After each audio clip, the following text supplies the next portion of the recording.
पहले बनी देश की पहली महिला मुख्य न्यायाधीश। फिर मिला देश की पहली महिला का ताज। नेपाल में टूटा सियासत का पुराना रिकॉर्ड। सुशीला कार्की के सिर सजा अंतरिम सरकार का ताज। तारीख नोट कर लीजिए, 13 सितंबर 2025। जब कभी नेपाल के इतिहास का जिक्र होगा और अंतरिम सरकार के चेहरे की चर्चा होगी तो सुशीला कार्की का नाम लिया जाएगा, जिन्होंने नेपाल में ऐसे वक्त में कमान संभाली जब वामपंथ सियासत के आकाओं को यहाँ की युवा पीढ़ी देश के बाहर खदेड़ चुकी थी। नेपाल की इस काठमांडू क्रांति के चेहरे भले ही कोई और रहे हों, लेकिन उनकी सियासी महत्वाकांक्षा का जो चेहरा बना वो कभी देश की पहली महिला मुख्य न्यायाधीश रह चुकी सुशीला कार्की का था। नानुकुर के बाद आखिरकार सुशीला कार्की ने देश के पीएम पद पर शपथ ले ही ली।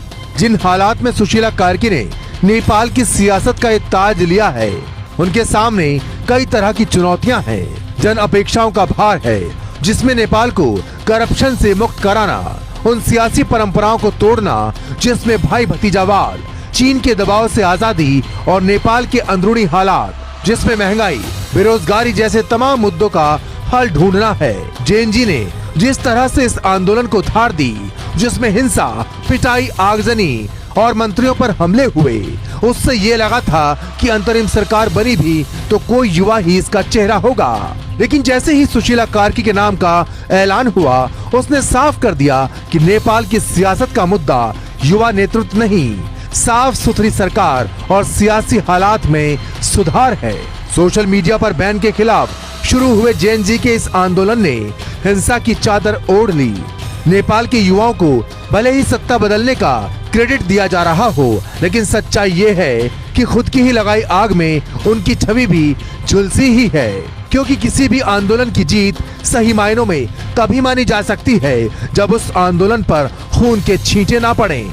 लेकिन इस आंदोलन में खून दोनों तरफ से बहा और वो लोग इसका शिकार हुए जिनका कोई गुनाह नहीं था। इसलिए नेपाल की पहली महिला पीएम होने के नाते सुशीला कार्की के सामने सवाल यही है कि क्या अब नेपाल में हिंसा का दौर थमेगा? क्या नेपाल की सड़कों पर गुंडागर्दी की तस्वीरें जो दुनिया ने देखी वो खत्म हो जाएंगी? नेपाल राजशाही का दौर देख चुका है। गणतंत्र की बहाली से लोगों को बड़ी उम्मीदें रहीं।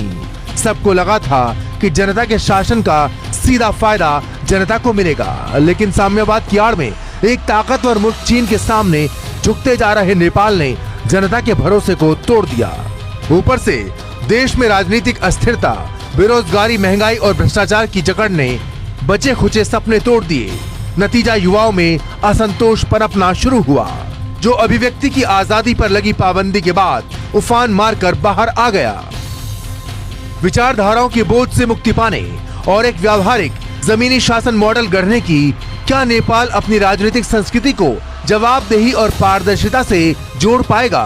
क्या वो एक ऐसी व्यवस्था बना पाएगा जो महज सत्ता संघर्ष नहीं बल्कि जनता की आकांक्षाओं को पूरा करने का साधन बने? बड़ी बात यह है कि नेपाल के युवाओं ने इन सवालों के जवाब के लिए अपनी इच्छा से सरकार चुनी है। ये मान भी लें कि आज का नेपाली युवा स्पष्ट और व्यावहारिक है। वो किसी वाद के झंडे तले संघर्ष नहीं कर रहा। उसकी मांग सीधी है, पारदर्शिता, जवाबदेही और अवसर। यही शब्द अब नेपाल के लोकतंत्र की कसौटी बन चुके हैं। सुशीला कार्की से नेपाल के युवाओं को उम्मीदें हैं, नीतिगत सुधार की, उनकी ऊर्जा को नई दिशा देने की। यही वो कसौटी भी है जिस पर नेपाल का युवा उनके शासन को परखेगा। विरोध के बीच नेपाल में पलायन भी मुद्दा रहा है। ऐसे में सुशीला विरोध और पलायन के संतुलन से नया नेपाल कैसे बनाएंगी, इस पर भारत के साथ दुनिया की भी नजरें होंगी।